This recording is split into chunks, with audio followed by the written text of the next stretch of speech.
ಸ್ನೇಹಿತರ biggest update for farmers. ಹೌದು, ನಮ್ಮ ರಾಜ್ಯದ ಎಲ್ಲ ರೈತರಿಗೂ ಕೂಡ ಬಿಗ್ ಅಪ್ಡೇಟ್ ಅಂತಾನೆ ಹೇಳಬಹುದು. ಇವತ್ತಿನ ಈ ವಿಡಿಯೋ ನಿಮಗೆ ಬರ ಪೀಡಿತ ಜಿಲ್ಲೆಗಳು ಮತ್ತು ತಾಲೂಕುಗಳ ಬಗ್ಗೆ ವಿಷಯವನ್ನ ತಿಳಿಸಿಕೊಡುತ್ತೆ.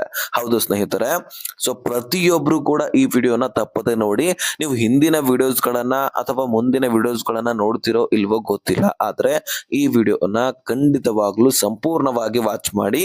101 ತಾಲೂಕುಗಳನ್ನು ಕೂಡ ನಾನು ಮುಂದೆ ಇಡುವಂತಹ ಪ್ರಯತ್ನ ಮಾಡ್ತೀನಿ. ಸೊ ಯಾವ ಯಾವ ತಾಲೂಕುಗಳನ್ನ ಬರಪೀಡಿತ ತಾಲೂಕುಗಳಂತ ಘೋಷಣೆ ಮಾಡಿದ್ದಾರೆ. ಸೊ ನಿನ್ನೆ ತಾನೇ ಒಂದು ಅಪ್ಡೇಟ್ ಅನ್ನ ಕೊಟ್ಟಿದ್ದಾರೆ ಇಲ್ಲಿ ಡಿ.ಕೆ. ಶಿವಕುಮಾರ್ ಅವರು. ಸೊ ಆ ಒಂದು ಪಟ್ಟಿಯನ್ನ ನಿಮ್ ಮುಂದೆ ಇಡುವುದರ ಜೊತೆಗೆ ನಾನು ಯಾವ್ಯಾವ ತಾಲೂಕು ಅಂತಾನು ಕೂಡ ಹೇಳ್ತಾ ಹೋಗ್ತೀನಿ. ವಿಡಿಯೋ ಒಂದ್ ಸ್ವಲ್ಪ ಲಾಂಗ್ ಆಗಬಹುದು, ಆದ್ರೆ ಬಹಳ ಇಂಟ್ರೆಸ್ಟಿಂಗ್ ಆದಂತಹ ಮಾಹಿತಿ. ಸೊ ನಿಮ್ಮ ಖಾತೆಗಳಿಗೂ ಕೂಡ ಬರ ಪರಿಹಾರ ಸಿಗ್ತಾ ಇದೆ. ಫೈನಲಿ ಸರ್ಕಾರ ಬಹಳ ದಿನದ ನಂತರ ಈ ಕೆಲಸಕ್ಕೆ ಕೈ ಹಾಕಿತ್ತು, ಆದ್ರೆ ಫೈನಲಿ ಬರ ಪೀಡಿತ ತಾಲೂಕುಗಳನ್ನ ಘೋಷಣೆ ಕೂಡ ಮಾಡಿತು. ಹಾಗಾದ್ರೆ ಬನ್ನಿ, ನಾನು ಲೇಟ್ ಮಾಡೋದು ಬೇಡ, ಮೊದಲೇ ವಿಡಿಯೋ ಲಾಂಗ್ ಆಗತ್ತೆ, ಸುಮ್ನೆ ಟೈಮ್ ವೇಸ್ಟ್ ಬೇಡ. ಸ್ನೇಹಿತರೆ, ಈಗ ಸಿಎಂ ಡಿ.ಕೆ. ಶಿವಕುಮಾರ್ ಅವರು ಒಂದು ಪೋಸ್ಟ್ ಅನ್ನ ಹಾಕಿದ್ರು. ಅದರಲ್ಲಿ 101 ತಾಲೂಕುಗಳ ಬಗ್ಗೆ ಮಾಹಿತಿ ವಿವರ ಇತ್ತು. ಇಲ್ಲಿ ಸರಿಯಾದ ಮಳೆ ಇಲ್ಲದೆ ಅನುದಾನವನ್ನ ಪಡೆಯುತ್ತಿರುವಂತಹ ಆತಂಕ ನಮ್ಮ ಸರ್ಕಾರದ ಮನಸ್ಸಿಗೆ ತೀವ್ರ ಒಂದು ನೋವನ್ನ ಉಂಟು ಮಾಡಿದೆ ಅಂತ ಡಿ.ಕೆ. ಶಿವಕುಮಾರ್ ಅವರು ಹೇಳಿದ್ದಾರೆ. ಜೊತೆಗೆ ರೈತರ ಈ ಸಂಕಷ್ಟದ ಸ್ಥಿತಿಯನ್ನು ಸರ್ಕಾರ ಅತ್ಯಂತ ಗಂಭೀರವಾಗಿ ಪರಿಗಣಿಸಿದೆ. ಜೂನ್ 1ರಿಂದ 2026 ಆಗಸ್ಟ್ 21ರವರೆಗೆ ರಾಜ್ಯದ 29 ಜಿಲ್ಲೆಗಳಲ್ಲಿ ಮಳೆ ಕೊರತೆ ದಾಖಲಾಗಿದ್ದರೆ ಕೇವಲ 2 ಜಿಲ್ಲೆಗಳಲ್ಲಿ ಮಾತ್ರ ಸಾಮಾನ್ಯ ಮಳೆ ಆಗಿದೆ. ತಾಲೂಕು ಮಟ್ಟದಲ್ಲಿ 176 ತಾಲೂಕುಗಳು ಮಳೆ ಕೊರತೆ ವರ್ಗದಲ್ಲಿ ಹಾಗೂ 15 ತಾಲೂಕುಗಳು ತೀವ್ರ ಮಳೆ ಕೊರತೆ ವರ್ಗದಲ್ಲಿ, ಕೇವಲ 49 ತಾಲೂಕುಗಳು ಮಾತ್ರ ಸಾಮಾನ್ಯದಿಂದ ಅಧಿಕ ಮಳೆ ಆಗಿದೆ. ಸೊ ಈ ಪರಿಸ್ಥಿತಿಯನ್ನು ಗಮನದಲ್ಲಿಟ್ಕೊಂಡು ವೈಜ್ಞಾನಿಕ ಮೌಲ್ಯಮಾಪನದ ಮತ್ತು ನಿಗದಿಯ ಮಾರ್ಗಸೂಚಿಗಳ ಅನ್ವಯ ರಾಜ್ಯದಲ್ಲಿ ಟೋಟಲಿ 101 ತಾಲೂಕುಗಳನ್ನ ಬರಪೀಡಿತ ತಾಲೂಕುಗಳೆಂದು ಸರ್ಕಾರ ಘೋಷಿಸಿದೆ. ಇವುಗಳಲ್ಲಿ 89 ತಾಲೂಕುಗಳನ್ನ ತೀವ್ರವಾಗಿ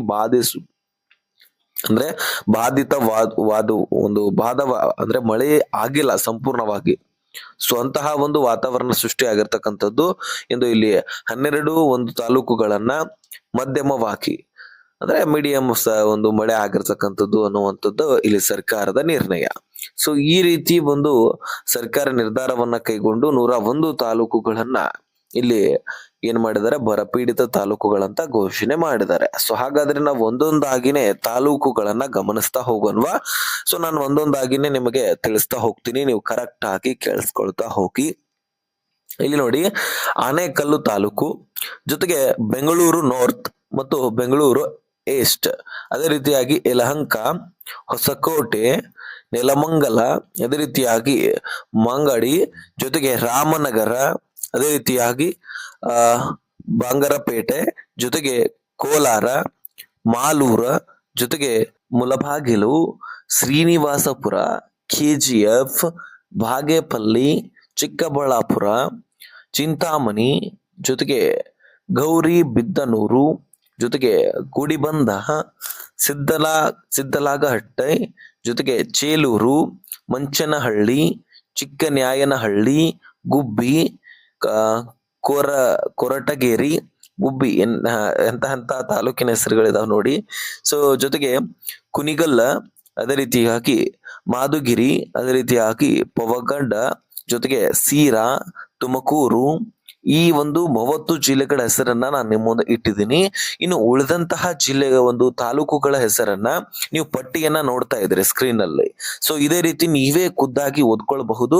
ನಾನು ಎಲ್ಲ ತಾಲೂಕುಗಳ ಪಟ್ಟಿಯನ್ನ ಹೇಳ್ತಾ ಹೋದ್ರೆ ಸಮಯ ಬಹಳಷ್ಟು ವ್ಯರ್ಥವಾಗತ್ತೆ. ನೀವು ಇಲ್ಲಿಂದ ಓದ್ಕೊಂಡೇ ಗಮನ ಹರಿಸಬಹುದಲ್ವಾ? ಸೊ ಆರಾಮಾಗಿ ತಿಳ್ಕೊಳ್ಳಿ, ನಾನು ಸ್ಪಷ್ಟವಾಗಿ ಕ್ಲಿಯರ್ ಆಗಿ ಕಾಣಿಸುವಂತೆ ನಿಮಗೆ ಹಾಕಿದ್ದೀನಿ. ಸೊ ಸ್ಕ್ರೀನ್ ಅಲ್ಲಿ ನೀವು ನೋಡ್ತಾ ಇರಬಹುದು, ನಿಮ್ಮ ತಾಲೂಕಿನ ಹೆಸರು ಕೂಡ ಇಲ್ಲಿ ಇದೆಯಾ ಅನ್ನುವಂಥದ್ದನ್ನ ನೀವು ಗಮನಿಸಬಹುದು ಸ್ನೇಹಿತರೆ. ಸೊ ಸುಮಾರು ಒಟ್ಟಾರೆಯಾಗಿ 89 ತಾಲೂಕುಗಳ ಹೆಸರು. ಅದೇ ರೀತಿಯಾಗಿ ಇನ್ನು ಅತಿ ಮೀಡಿಯಂ ಸೈಜ್ ನಲ್ಲಿ ಆಗಿರ್ತಕ್ಕಂತಹ ಮಳೆ ಸುಮಾರು 12 ತಾಲೂಕುಗಳು.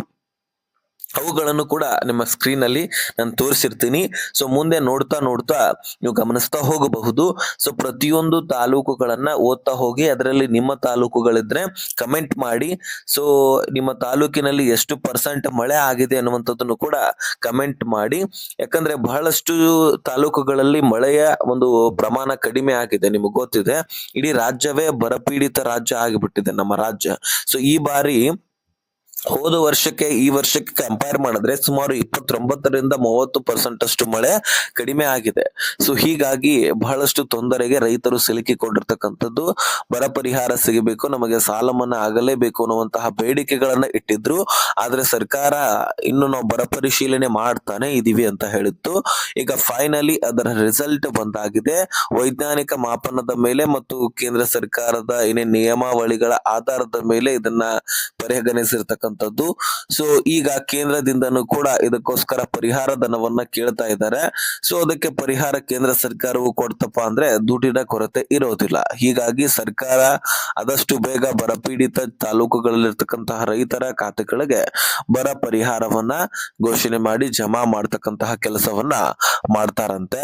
ಈಗಾಗಲೇ ಘೋಷಣೆ ಆಗಿದೆ, ಇನ್ನು ಇದಕ್ಕೆ ಎಷ್ಟು ದುಡ್ಡು ಎಲ್ಲವೂ ಕೂಡ ಜಮಾ ಮಾಡ್ತಾ ಹೋಗ್ತಾರೆ. ಓಕೆ ಸ್ನೇಹಿತರೆ, ಈಗ ನೀವು ಯಾರ್ಯಾರು ಈಗಾಗಲೇ ಈ ಬರಪೀಡಿತ ತಾಲೂಕುಗಳಂತ ನಿಮಗೆ ತಿಳಿದಿದೆ, ಸೊ ಅವರು ಕಮೆಂಟ್ ಮಾಡಿ ನಿಮ್ಮ ತಾಲೂಕು ಇದೆಯಾ ಈ ಪಟ್ಟಿಯಲ್ಲಿ ಅಂತ. ಸೊ ಓಕೆ, ಈ ಇನ್ಫಾರ್ಮೇಶನ್ ಅನ್ನ ಎಲ್ಲ ರೈತರಿಗೆ ಶೇರ್ ಮಾಡಿ. ಎಲ್ಲರೂ ಕೂಡ ನೋಡ್ಲೇಬೇಕಾದಂತಹ ವಿಷಯ, ತಿಳ್ಕೊಳ್ಳೇಬೇಕಾಗಿರ್ತಕ್ಕಂತಹ ವಿಷಯ. ಸೊ 101 ತಾಲೂಕುಗಳನ್ನ ಬರಪೀಡಿತ ತಾಲೂಕುಗಳಂತ ಘೋಷಣೆ ಮಾಡಿದ್ದು. ಸೊ ಈ ತಾಲೂಕುಗಳಲ್ಲಿ ನಿಮ್ಮ ತಾಲೂಕು ಇದ್ರೆ ನಿಮಗೂ ಕೂಡ ಬರಪೀಡಿತ ತಾಲೂಕುಗಳಂತ ಹೇಳಿ ನಿಮಗೂ ಕೂಡ ದುಡ್ಡನ್ನ ಜಮಾ ಮಾಡಲಾಗುತ್ತೆ. ಓಕೆ, ಈ ಇನ್ಫಾರ್ಮೇಶನ್ ಅನ್ನ ಎಲ್ಲ ರೈತರಿಗೆ ಶೇರ್ ಮಾಡಿ, ಚಾನಲ್ಗೆ ಸಬ್ಸ್ಕ್ರೈಬ್ ಮಾಡ್ಕೊಳ್ಳಿ.